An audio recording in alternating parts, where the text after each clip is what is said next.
After episode 2, waiting for episode 3. Waiting.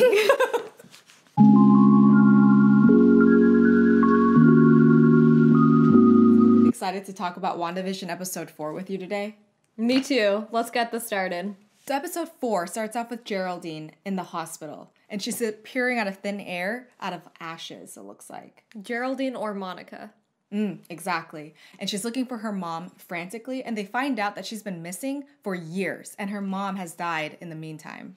And then 24 hours, we're introduced to 2 new characters. We got Daisy back from Thor, and then we also have Agent Woo now. It's time to rate. Let's do our rating and then reveal it at the end of the video. So what did you think of the new characters, Daisy from Thor and Agent Woo? I like them. I think they are exactly who we are, right? In episodes 1, 2, and 3, where we're asking what's going on, what's happening. They are the catalyst for all the answers to be discovered. They are exciting. They're fresh. Daisy came back from Thor, which I didn't expect at all. I have a different opinion. I didn't like them. What? How could you not like them? They didn't do anything except answer the questions for us. First of all, I just thought the jokes weren't landing. I mean, it was very over the top. It was just the vibe of the show changed so much. It went from being this totally unique show with sinister vibe subtleties and slowly uncovering what's going on to these 2 characters showing up, changing it so now it's like the Thor world, a bad version of Thor, and... Is there such thing? Well, I loved Thor. Don't get me wrong. I loved Thor, and I loved, Daisy's character in Thor, but here it just doesn't translate very well for me. And not having Wanda and Vision come back till the very end, the momentum the show had for me, it just slowed all the way down. I saw it as like a different perspective, and we're finally looking from the outside in, and that's what I thought was super cool about it. And the whole fact about Wanda and Vision not coming out until the very end, that's not a problem because this is all build up. There's still 5 episodes left. I thought it was just pushing the answers down your throat. Every question we had, who was the beehive man? Who was the guy on the radio saying, Wanda, Wanda, who's doing this to you, Wanda? All the questions were literally answered, not even leaving up to the imagination of how Wanda kicked Geraldine out. Everything was just shown to you in one 30-minute episode. And all my suspicions, all my theories about Wanda controlling everything, doing all of this, it 100% verified. It was literally, I think there's a line where Geraldine says, it was Wanda this whole time.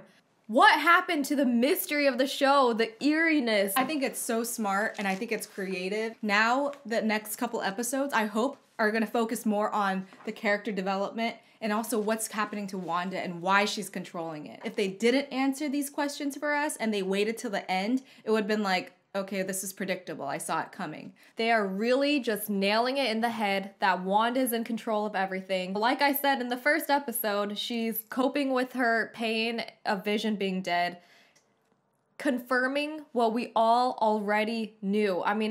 It's just like in a horror movie. As soon as you see the monster, it's just not scary anymore. It's not intriguing anymore. I want to see what this show does with Agnes. Now, she's my hope. The first 75% of it to me was boring. And then the last 5 minutes, maybe, was awesome again. When it goes back, this show's magic is when it goes back and it focuses on Wanda and Vision. That's when it's good. Wow, I was so intrigued. I was the opposite. I was like, wow, this is so cool. The fact that there's this alternate reality and we're confirming that. When things or people go through that shield, they go back in time and they come back as the retro self, right? There are no questions left to answer. After episode 1, I was waiting for episode 2. After episode 2, waiting for episode 3. Waiting. After episode 4, I'm just relaxing. But this episode really slowed things down for me. I don't know. I disagree completely. I have even more questions. What happened to the people at Westview? Are they dead? Are they alive? Did Wanda resurrect them from the dead and create this fake world? What happened to the people in Westview? Why are they all gone? Wanda is controlling everything there and making it so nobody on the outside could easily go in there. So she's making it look like it's a missing town when really she just wants a perfect construction of her own reality where she can live peacefully, happily with Vision. Did you think the show was funny? Funny? I think that's what it's going for. I didn't think it was funny. I thought it was pretty serious and dark, but I liked it. It was enlightening. I thought the tone of the show was totally different. Episodes 1 through 3 were mysterious, and it's got these subtle, sinister vibes, and I thought that was the strongest point of the show. This episode, there are no sinister vibes. Everything behind the curtain is totally exposed. It's doing what classic Marvel does, trying to inject humor and trying to like sort of make fun of themselves, and it's been done before. But I think it's like that because we haven't seen Wanda that much in this episode. And all the sinister vibes come when Wanda is discovering things or Wanda's trying to hide and cover something up. I think that the next episode, we're going to start seeing the darkness again. I mean, this is the first time that we saw Wanda actually use her powers, right? Like for something negative and kind of evil, right? Where she pushed Geraldine through the walls, right? Knowing that she could potentially kill her, right? But she didn't care. This is the first time that we saw her enraged and use that kind of power that she actually has. The last 5 minutes of the show were amazing. Probably the best 5 minutes of the show altogether. Well, I think it's time to reveal our scores. By now, you can probably know our scores. I think we're going to have a pretty big difference in our scores. 1, 2...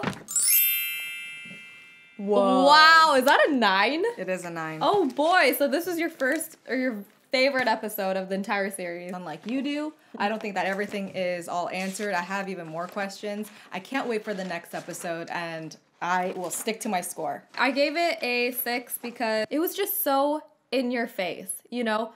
Isn't Vision dead? They said that 2 times, okay? And even at the end of episode 1 where they reel it back and show you that people are watching the TV series, kind of eerie, sinister, it was just these FBI guys or SWORD or whatever they are. I mean, everything was revealed. And not in a good way. The last 5 minutes, I gave it an 8. Ultimately, last 5 minutes wasn't enough. I'm giving it a 6. That is where we stand. We're still sisters, though. We're still sisters. I think the next episode is really going to determine whether you like the show or not. Oh, no, I love the show. Let me be clear about that. I love the show. I mean, I gave the first 2 episodes an 8, but I just think for such a great show, this beginning and middle of this episode lowered my enthusiasm because my expectations were just honestly so high. So you guys heard our thoughts. We want to hear yours. If you enjoyed this video, please make sure to like and subscribe, share with your friends, and also don't forget to come back next week when we discuss WandaVision episode 5. Bye! Thanks, bye!